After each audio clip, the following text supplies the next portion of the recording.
Welcome to the Expanding Worlds podcast, and this the penultimate episode in the Housing Options series. Over this series, I've talked to some amazing people about the housing options they've created or are creating that will enable our children to have much more choice in how and where they live. But this episode is a little different, and in some ways it could have been the first episode in the series, because it's really about the before. My guests are Professor Chris Hatton and Lauren Blood, and they're talking about a research project they were involved with called 200 Lives, which aimed to evaluate supported living and residential care for adults with additional needs. Our conversation focuses on what they've found in terms of what people thought of the housing options they were given and what would have made them better. I won't lie, some of the findings are not exactly cheering, but if we're honest, that's not surprising, as I think many of us have already figured out that many of the housing options being offered aren't fit for purpose. It's probably also why there are so many examples in this series of parents creating their own housing solutions.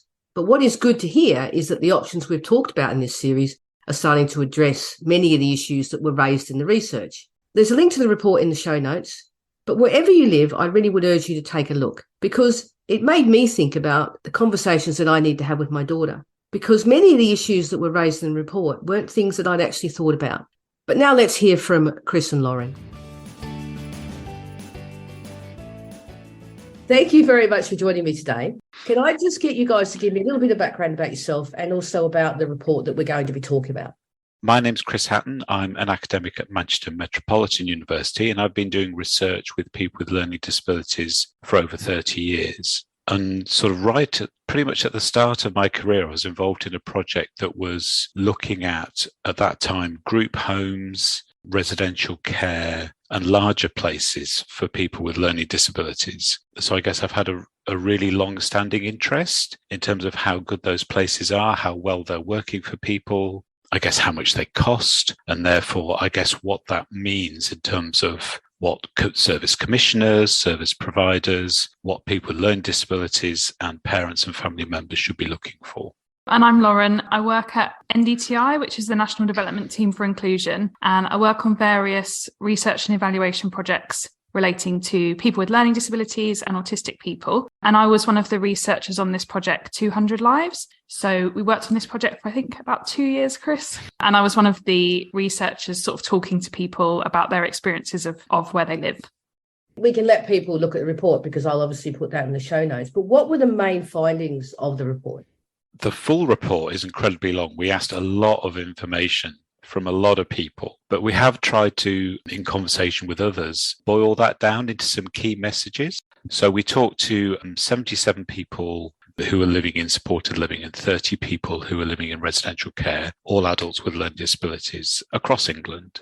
So I guess the first message is that supported living can work well for people with higher support needs. So on average, people in residential care tended to have higher support needs than people in supported living, but there was lots of overlap. So there were lots of people with kind of higher support needs living in supported living. And if it was done well, and that's a big if that is done well, supported living can work well for people with high support needs. I mean, I think there were things that were perhaps not particularly surprising. So residential care services, because they were kind of bigger and they supported more people, and because of the nature of the service that residential care is, they were more kind of restrictive in some ways in terms of sort of people doing things as a group rather than individually. Those kinds of things, people sometimes didn't have access to areas of the places they were living because it was like a staff room or a particular area. And residential care overall was more expensive than supported living too. So I think those things are kind of the nature of the kind of places that they are. One thing we found, we were very concerned to ask about housing rights. So in theory, if you're in supported living, you have a number of rights as a tenant. But we looked at, I guess, people have those rights in theory, but do they actually have them in practice in their daily lives? And only a quarter of people in supported living had their full housing rights upheld. In general, kind of people in supported living had more of their housing rights sort of exercised in their day-to-day life than residential care. But the difference wasn't actually that huge. And in supported living, many people have a way to go in terms of kind of exercising their full housing rights. I don't know, Lauren, if you want to talk about other people and people putting their sort of stamp on their own home. Yeah, so we were also really interested in what was important to people when it came to their home. What are they looking for? What makes a home for people? And it probably won't surprise anyone, but we found that actually it's about the people rather than the house. So whether someone chooses to live alone or with other people, that can really make or break their housing experiences, who they live with. Even if the house is lovely, but they don't get on with the other people there, it's just not going to work for people. So really taking the time to get that right, we thought is really important to make sure that it's working well for everyone and they're able to choose who they live with. And also when, it may be that somebody moves out and someone new moves in. And a lot of the time people didn't get a choice over who moved in. So that's another thing to think about, is trying to take the time to get that right rather than the rush to just find someone and fill that gap. And then a lot of people, it was really important to them that they had their own space in the house. So it's not just about having your own room, but it's about having that control and autonomy over the space. So a lot of people who lived in shared houses, they would have an area in the house that was theirs. So maybe it was a garden shed, or maybe it was like a part of the living room that's their spot. And they know that it's theirs and no one's going to interfere with it. And it's about having that control. And also being able to put your own stamp on the house or on your home. So a lot of people really would tell us about how they decorated and wanted to tell us, why they'd chosen that colour and what it meant to them. Or gardening was a really important thing to a lot of people. We were talking to people during COVID, during the lockdown. So a lot of people had really enjoyed that process of sort of being able to shape the garden and see things grow and sort of have that control over things. And even just something as small as, I guess, tidying and keeping the space clean. A lot of people really took pride in that. And it was a way that they were able to show it was their home and no one else's. We felt it was about people having that control over the space and feeling like it's really theirs and they can put their own stamp on it. And then this one I think is really important. And Chris, you might want to say a bit more afterwards, but we found that what people want from their house, it might change throughout their life. So what somebody wants when they're first leaving home might be very different to when they're older. And we feel like it's important that the housing situation has the flexibility to allow for that. So, for example, sometimes people might want to move in with housemates or live with friends, but then they might want to move later on with a partner, or they might want to get their own place. And we felt like that's something that's not often considered. It's just seen as, they're living somewhere and it works well for them. Why change it? But, people have goals and their lives change and their aspirations change. So there needs to be a bit of flex room in terms of planning ahead. And not just moving when there's a crisis or a problem. We found that often people had moved when, something had gone wrong, but there wasn't as many examples. There was some, but there wasn't as many examples of, I had a goal, so I've moved to meet that goal, if that makes sense. And we felt like that's a bit of a gap in terms of what's being offered. Yeah, and I think where that worked well, it took people having really good sort of relationships with someone like, for example, a social worker and the people who were going to be supporting them where they were moving to. That took time. And often that sort of time and kind of care isn't there, I guess, in terms of helping people work through what that means and adjusting to, new circumstances. One thing as well that we found that was different in supported living and residential care, people in residential care tended to be sort of more buffered from their local community. So people would spend sort of more of their lives, I guess, in their kind of residential care place. And there was a kind of thicker skin almost between residential care and the neighbourhood it was in. And for people in supported living, there was a kind of thinner skin between where they were living and kind of local neighbourhoods and local communities. And that could work both ways for people. So for some people, they're in a place that they really liked. They got on with their neighbours. It was a neighbourhood where it was easy access to the kind of stuff they wanted to do and people they wanted to meet. There, it was really positive. But for some people, and again, I think this comes to a broader question of money, really. People were put in places where they didn't feel particularly safe, where their sort of neighbourhoods perhaps felt quite threatening or indifferent, where they were kind of a long way from like transport routes or a long way from friends and family. So that sort of thin skin between where they were living and the local community really didn't work well for people. And I think that's really important because people really wanted to feel part of their local community. People wanted to enjoy that community, just be in it, be part of it, contribute to it. And that was a really consistent message. But one of the things we found was about sometimes people really had not much activity to do. I mean, we were talking to people sometimes in kind of lockdowns in COVID, but most people, for example, didn't have certainly a paid job or a paid job that would be for sort of any significant hours. So people had a lot of empty time to fill. So a lot of people will be talking about, oh, it's Tuesday. Tuesday is my housework day. To have to use housework to impose a kind of a structure on a whole day of a week rather than it's something you do between other things. So that sort of real sort of emptiness. I don't know if you want to expand on that, Lauren. Yeah, I think it links back to what we were saying about where the house is as well. If things were nearby, it was a lot easier for people to get to them and see friends and stuff. But when people lived further away, those links or those relationships tended to fade, and it was a lot harder to stay in contact with people. So I think the place being really important, and obviously it's someone's choice where they want to live, but quite often people wanted to be somewhere that they had roots. They know people in the area. Even just as simple as walking down the street and people saying hi to you. And obviously during COVID, that was even more important. It really gave people that sense of belonging. The whole sort of thing around choice, do you think that comes down to money, or is that just lack of understanding? Because you're talking here about almost saying that people who have additional needs are going to stay in the one place forever, whereas they're just like everyone else and they may move for work, or they may move for relationships, or their family may move and their support network may move. Is it just money, or is it just lack of understanding? I think that's a really good question. I think there are a lot of things that interact. I think people with additional needs often aren't encouraged and brought up to realise that they have agency and they have control over their lives, which makes it, I think, kind of a bigger journey for some people to get to the point where they can make those big life choices.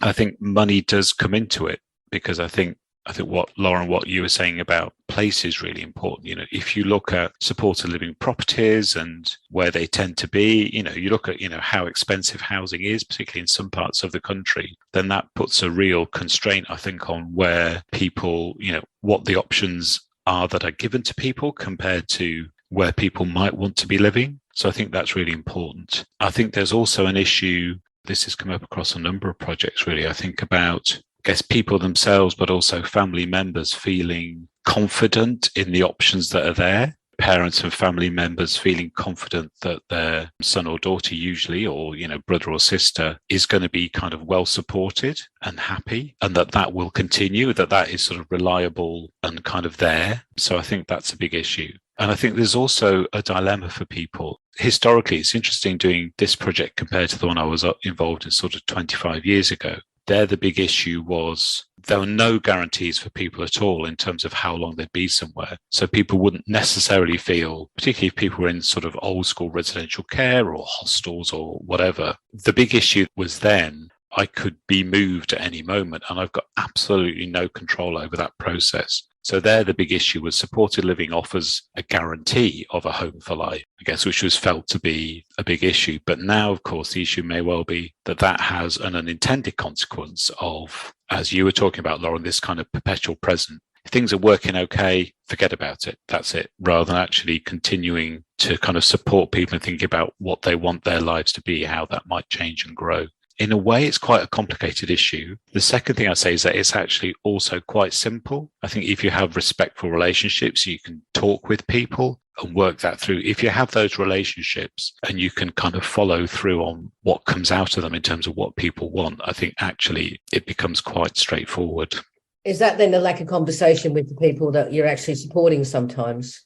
Yeah, I mean, I think we found that a lot of people hadn't even considered the idea of moving, because we would ask people, you know, what was it like moving here? And then, do you ever want to move in the future? And a lot of people had never even thought about it. And actually the question was a bit, sort of took people off guard a bit, which would suggest to us that they're not having those sort of conversations. Or we don't know, maybe those conversations are not encouraged because of the amount of work it's going to be. And I was going to say, Chris, you mentioned about, you know, the research you did 20 years ago. One of the things we found in this project is that people were comparing where they live now with where they lived before. They'd say that the place now was really good in comparison, but the baseline was quite low in terms of where they'd been before was much worse. So people felt like, oh, by comparison, it's really good here. But we would sometimes think, is it really, have you had the experience to know what good really looks like in terms of, you know, what you are entitled to and what your rights are? there was a sense from some people that they almost didn't want to complain or didn't want to say anything was wrong because, as Chris said, there's people have had experiences of just being moved quite suddenly out of their control. So there was a sort of feeling of don't say anything in case that happens again, basically. So that's some of those reasons that those conversations might not be happening.